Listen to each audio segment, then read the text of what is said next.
আমরা একটা ছেলে আর মেয়েকে দেখি যারা বাইকে করে ঘুরছে। একটু পর এই দাদুর দোকানে থামে চা খেতে, কারণ এই দাদুর চা খুব ফেমাস আর এরা প্রায় প্রায় এখানে আসে। দাদু এদের বলছে, বেটা এখন বের হয়েছিস কেন? গ্রামের অবস্থা ভালো না, সবাই ভয়ে আছে। দিদি একটু তাকিয়ে থাকে তার দিকে। এরপর দুজন এখানে বসে গল্প করছিল, যেখানে দাদা কোন এক গৌরী নামের মেয়ের কথা বলছে। দিদির চেহারা দেখে মনে হচ্ছে সামথিং ইজ রং। যাক, বেলা গড়িয়ে সন্ধ্যা হতে চলেছে। তো এরা বাসার দিকে ফিরছিল, জঙ্গলের রাস্তাটায় অন্ধকার ছিল। একটু দূর যাওয়ার পর এরা দেখে সামনে একটা গাড়ি রাস্তার মাঝে দাঁড় করানো। দাদা মুজিল দেয়, বাট কোনো সাড়া নেই। দিদিমণি বলে, অশোক চলো আমরা অন্য রাস্তা দিয়ে যাই। তো দাদার নাম হলো অশোক। অশোক বলে, আরে নীলা, ঘুরে গেলে আরো দেরি হয়ে যাবে, তারও আমি দেখছি। তো দিদির নাম হলো নীলা। অশোক নীলাকে এখানে রেখে গাড়ি চেক করতে যায়, দেখে কেউ নেই। ডাক দেয়, বাট আশেপাশে কারো সাড়া পায় না।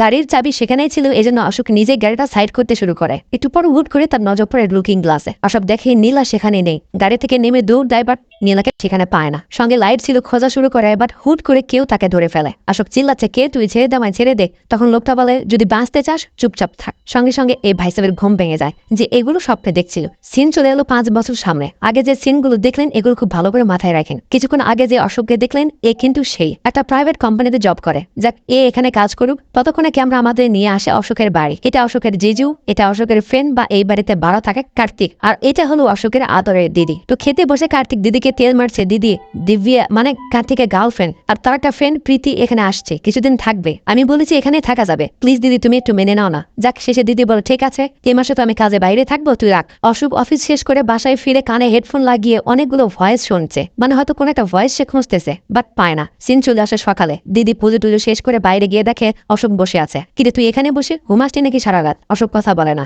একটু পর যখন অশোক ভিতরে যাচ্ছিল, দিদি বলে, অশোক আজ বাবার ফ্রেন্ডের মেয়ের বিয়ে, আমাদের যেতে বলেছে, তুই রেডি থাকিস, আমরা বিকালে যাব। অশোক বলে, দিদি আজ 17 অক্টোবর। এ বলে যে যেতে থাকে, দিদি থামিয়ে বলে, চল আমার সঙ্গে চল, গেলে ভালো লাগবে। এভাবে আর কত নিজেকে থেমে রাখবি? অশোক একটু রেগে গিয়ে বলে, ওই লোকের কথা সারাক্ষণ আমার মাথায় ঘুরতে থাকে, আমি ঠিক মতো খেতে পারি না, ঘুমাতে পারি না, আমি ওকে খুঁজে বের না করা অব্দি থামছি না। এ বলে চলে যায়। পরের সিনে আমরা দেখি অশোক নীলগিরিতে যাচ্ছে। একটু পর হাতে ফুল নিয়ে একটা জায়গায় আসে। এটা দেখে তো বুঝতেই পারছেন এটা কোন জায়গা। এরপর ক্যামেরা এখানে ফোকাস করে। নীলা জোসেফ মৃত্যুর ডেটটা দেখুন, 17 অক্টোবর। মনে পড়েছে? তার মানে হলো সেদিন অশোক আর লিনাকে যে ধরেছিল তাতে লিনা মারা গেছে, অশোক বেঁচে গেছে। আর সেই লোকটা যে বলেছিল বেঁচে থাকতে চাইলে চুপ থাক, জাস্ট এই ভয়েসের সূত্র ধরে অশোক তাকে খুঁজতেছে। যাক, একটু পর সেখানে আর একটা লোক এসে প্রে করে। তো ইনি হলেন ফ্রান্সিস, পুলিশ অফিসার, লিনার চাচাতো ভাই। প্রে করা শেষে ফ্রান্সিস বলে, চলো বাসায় চলো। অশোক বলে, না, ওই বাড়িতে গিয়ে আমি আর জ্বালা বাড়াতে চাই না। অশোক বলে, কেসের কোনো খবর আছে? ফ্রান্সিস বলে, না, কোনো লিড পায়নি এখনো। সিন 2 দিন সামনে আসে। অশোক অফিস থেকে বাসায় ফিরে দরজায় নক করে। একটা মেয়ে দরজা খুলে বলে, কাকে চাই?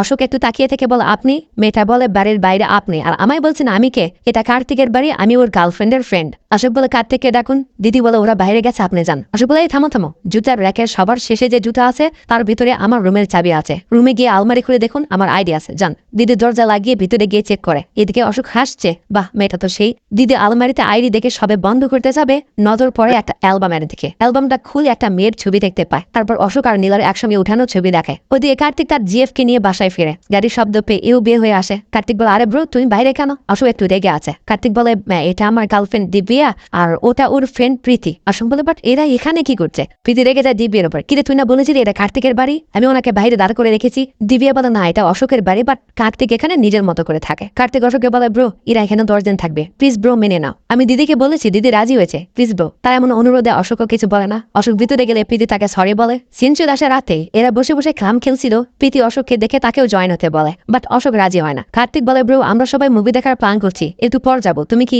যাবে আমাদের সঙ্গে? অশোক বলে, না, আমার একটু কাজ আছে, তোরা যা, আমি গিয়ে তোদের পিক করে নেবনি। এ বলে চলে যায়। প্রীতি চেয়ে থাকে অশোকের দিকে। প্রীতির লক্ষণ কিন্তু মোটেও ভালো ঠেকছে না, কি বলেন আপনারা? যাক, অশোক একটা মুরব্বীর কাছে আসে। তো ইনি হলেন একজন ডিটেকটিভ, যে বলছে, দেখো বেটা, কেস সামনে এগোচ্ছে না, আমি কোনো লিড পাচ্ছি না, তাহলে প্রতি মাসে আমি কি করে তোমার থেকে টাকা নেই? আমি এই কেস ছেড়ে দিচ্ছি। অশোক বলে, ঠিক আছে, বাট আপনি আমার শুরু থেকে কেসটা সাজিয়ে বলুন। কাকু বলে, ঠিক আছে শোনো। 2014 অক্টোবরে নীলগিরিতে একটা সাইকো কিলারের আবির্ভাব ঘটে। প্রথম ভিকটিম 8 অক্টোবর 2014 গৌরী, 18 বছরের একটা মেয়ে, তাকে রেপ করে মেরে ফেলা হয়েছে আর হাতে ধারালো চাকু দিয়ে এক্স মার্ক করা হয়েছে। দ্বিতীয় ভিকটিম 11 অক্টোবর 2014 চিন্না, ফরেস্ট মিনিস্টারের ছোট ছেলে। এই সব খুনের 2টা ব্যাপার কমন, ভারী রড দিয়ে মারা হয়েছে আর হাতে এক্স চিহ্ন। তৃতীয় ভিকটিম 17 অক্টোবর অশোক এবং নীলা জোসেফ। নীলা মারা যায়, বাট অশোক বেঁচে থাকে। যারা বয়ান ছিল সেখানে 2টা লোক ছিল, বাট অফিসার ফ্রান্সিস যে অশোককে বাঁচিয়েছে সে বলছে সেখানে সে একজনকে দেখেছে যে তার হাত থেকে পালিয়েছে। চতুর্থ ভিকটিম 21 অক্টোবর 2014 45 বছর বয়সী একটা আনআইডেন্টিফাই বডি বাজারের মাঝে পাওয়া যায়, যার মুখ একেবারে পিছিয়ে দেওয়া হয়েছিল, যার কারণে তাকে চেনা যাচ্ছিল না। আজ অব্দি পুলিশ এখনো কোনো ক্লু পায়নি এই খুনের ব্যাপারে। এটুকু তথ্যই কেসের ব্যাপারে উদ্ঘাটন করতে পেরেছি আমি। অশোক এসব শুনে ফিরছিল আর লিনার ব্যাপারে ভাবছিল যে কিভাবে তাকে মারা হয়েছে, সে কত কষ্ট পেয়েছে। এসব ভেবে অশোক চিল্লায় ওঠে রাগে। একটু পর চলে আসে এদের নিতে। প্রীতি রোড পার হয়ে বা তার ফোনে একটা কল আসে। সে ফোন কানে ধরে রোডটা ক্রস করছিল। এই সময় সাঁ করে একটা বাইক আসে। অল্পের জন্য বেঁচে গেল প্রীতি। এরাও দেখছে ছেলেগুলো রেগে যায়, দেখে রোড ক্রস করতে পারেন না, এটা ওটা। তাদের রেগে যাওয়া দেখে অশোকও রেগে যায়। এই থাম। অশোককে বের হওয়া দেখে ছেলেগুলো চলে যায়। অশোক তাড়াতাড়ি গাড়িতে উঠে তাদের পিছনে। কিছু দূর যাওয়ার পর অশোক তাদের ধরে ফেলে। একে আগে মারে, তারপর একে ধরে। এ বলছে ভাই আমরা কোনো দোষ করিনি, উনি হুট করে রোডে এসেছে। অশোক বলে তাহলে পালাচ্ছিলে কেন? ছেলেটা বলে ভাই আপনি রেগে গেছিলেন আর আমরা কোনো ঝামেলা করতে চাইনি তাই। এদিকে প্রীতি বারবার কার্তিককে বলছে যাও যাও ওকে থামাও, দোষটা আমারই ছিল। তখন কার্তিক বলে আরে ও তোমার জন্য এসব করছে না, দাঁড়াও দেখো। অশোক ছেলেটাকে বলে আমি যেতে যেটা বলবো আমার পিছে তুই সেটা সেটা বল, যদি বাঁচতে চাস চুপচাপ থাক। ছেলেটা বলে অশোক আবারও বলতে বলে, এভাবে বারবার শোনে। মানে সে সেই ভয়েসটা খুঁজতেছে, বাট কের সঙ্গেও মিলল না। সিন চলে আসে সকালে। কার্তিক তার গাড়িকে ছেড়ে অফিসে যেতে চাচ্ছে না। ওপর থেকে এমন বৃষ্টি, রোমান্টিক পরিবেশ। বায়না দেখেছে ছেলের, যাক সে বায়না করতেই পারে, সে অধিকার তার আছে, আমাদের তো আর নাই, তাই আমরা শুধু দেখে যাই। যাক এখানে প্রীতি কার্তিককে অশোকের ব্যাপারে জিজ্ঞেস করে, সে তার অতীতের ব্যাপারে জানতে চায়। আর সিন কাট হয়ে পরের সিনে আমরা দেখি প্রীতি নেটে লিনার কেসের ব্যাপারে পড়ছে। সিন চলে আসে পরের দিন রাতে। অশোক বসে কাজ করছিল, এই সময় প্রীতি নুডলস রান্না করে নিয়ে এসে একে খেতে দেয়। বলে ওরা বাইরে গেছে, খেয়ে আসবে, তাই আমরা আমাদের জন্য রান্না করলাম। অশোক খাচ্ছে। এই সময় প্রীতি নীলার ব্যাপারে জিজ্ঞেস করে। কাদা খায় লবণের চিতা। অশোক চেয়ে থাকে। প্রীতি বলে আমি তোমাদের ব্যাপারে জানতে চাই। অশোক একটু রেগে গিয়ে বলে তুমি তো রাইটার তাই না, তো লিনার খুনটাকে নিয়েও লিখতে চাও, লিখো, অন্তত গল্পে তো তুমি খুনিকে ধরার কথা লিখবে। প্রীতি বলে আমি তোমাদের ব্যাপারে জানতে চাইছি, লিনার খুনের ব্যাপারে নয়। তোমার সমস্যা কি জানো? তুমি আসলে এই ঘোর থেকে বেরিয়ে হতে চাও না। এই বলে প্রীতি রাগ করে চলে যায়। অশোক বুঝতে পারে সে একটু বেশি রাগ দেখাচ্ছে। যাক একটু পর অশোক প্রীতির কাছে আসে। পাশে বসে তার পুরনো কথা বলতে শুরু করে। অশোক বলে আমার মা ছোটবেলাতেই মারা যায়। বাবা ছিল স্কুলের টিচার। আমার বোন আমাকে আদরে আদরে বড় করেছে। সে কখনো আমাকে আমার মায়ের অভাব বুঝতে দেয়নি। বোন নেটেও তাই খুব মিস করে। দেখ অশোক বলছে যখন দিদি স্কুল শেষ করে কলেজের জন্য কোয়েম্বাটুরে চলে এলো, লাইফে ফার্স্ট টাইম আমি একা হয়ে গেলাম। আমার পৃথিবী ছোট হয়ে গেল। ঘুরতে আসা ফ্যামিলিদের দেখে আমার নিজের ফ্যামিলিকে মিস করতাম, যতক্ষণ না আমি লিনার দেখা পেলাম। লিনা আর আমার মাঝে একটা ব্যাপার কমন ছিল, সেটা হলো আমরা সেম বয়সে মাকে হারিয়েছি। লিনার মা মারা যাওয়ার পর তার বাবা তাকে দাদুর কাছে রেখে যায়। লিনার দাদু বুকে ধরে লিনাকে নিয়ে বাঁচতে শুরু করে। লিনা ভাবছিল তার বাবা হয়তো আবার ফিরে আসবে তাকে নিতে, বাট কিছুদিন যাওয়ার পর সে বুঝতে পারে তার বাবা আর কখনোই ফিরবে না। ইস কি মায়ের একটা বাচ্চা না।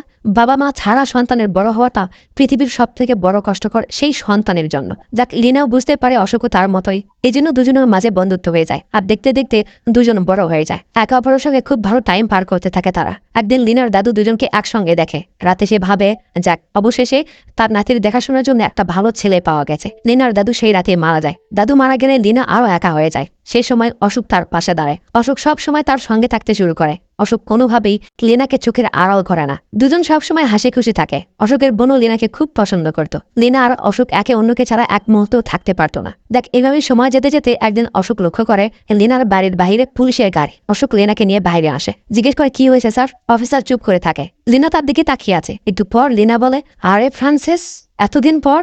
এইগুলো ফ্রান্সিস মানে লিনার চাচাতো ভাই। তো এখানে দুজনের মধ্যে কথাবার্তা হয়। লিনা খুব ক্লোজলি তার সঙ্গে কথা বলে। এটা দেখে তো অশোকের একটু জ্বলছে। যাক একটু বসে চলে যায়। তখন অশোক লিনাকে বলে কে সে? লিনা বলে তার দাদু তার চাচাকে বের করে দিয়েছিল, তার ছেলে এটা, মানে তার চাচাতো ভাই। লিনা বুঝতে পারে অশোক একটু জালাস ফিল করেছে, এই জন্য লিনা তাকে একটু সান্ত্বনা দেয়, একটু আদর করে, দুষ্টামি করে।